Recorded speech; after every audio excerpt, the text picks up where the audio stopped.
Watu wangetaka kujua sababu wewe ni msichana na wewe ni msichana na mna date. Mkitaka kupata watoto, mtapata aje? Muulize. Kuna many ways za kupata mtoto. Kupata aje nyinyi? Mtapata aje watoto? Jusi watu ni madem. Anawezekewa mbegu yenye iko na damu yangu apate mtoto wangu. Ama tunaweza adapt. Anawezekewa mbegu yenye iko na damu yako. Na apate mtoto? Niyo mtoto mtamlea wapi? Ataekewa aje? Si wewe ni dem, si ndio? Na mna date, nyinyi wachumba, si ndio? Sasa wewe utapata aje mbegu ya kimwanaume ya kumpa? Ukienda kuna mbegu huko. Sasa damu yangu inaiko kwa hiyo mbegu. Anapata mtoto wangu. Hospitali kuna mbegu ya mwanaume. Watachukua damu yako, weke kwenye mbegu ya mwanamume, alafu wadunge huyu. Wamweke kwa umbo. Apate develop hivyo mtoto. Abebe mimba yangu. Abebe mimba yako?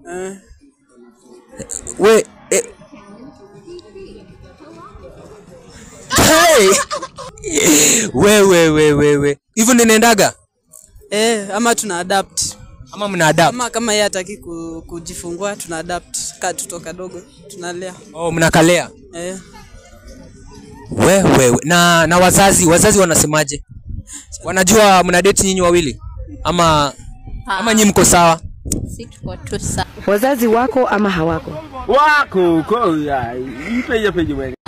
Nyinyi tu mko sawa hivyo? Kwenye wao walipatania si atukua. Si walipatana tukazaliwa. Pia sisi tumepatana na tutazaa. Sasa wafai kutaka kujua. Wako imagine watakuja kukaa hapo kama hawakubali. Hiyo ni yao. Na watu wanasemaga je wakisema huyu ana date msichana ana date huyu. Wewe ni mwanaume.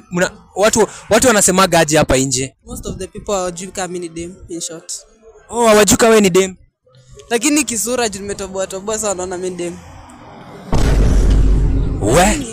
Kuna wale watu judgmental, kuna wale watakujudge, kuna wale wanaelewa na kuna wale wako tu sawa. So sisi hatujali.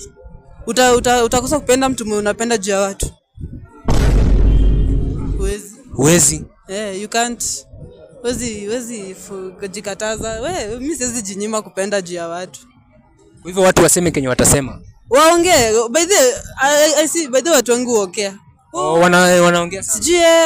Sijui aibu nini? Kwani roho yake inapenda mani yangu.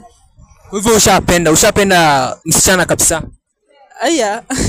Kwani mchezo nishapenda. Hebu mshike 360 we see. Bombo clad na nyonga ndumu. Wewe we are out.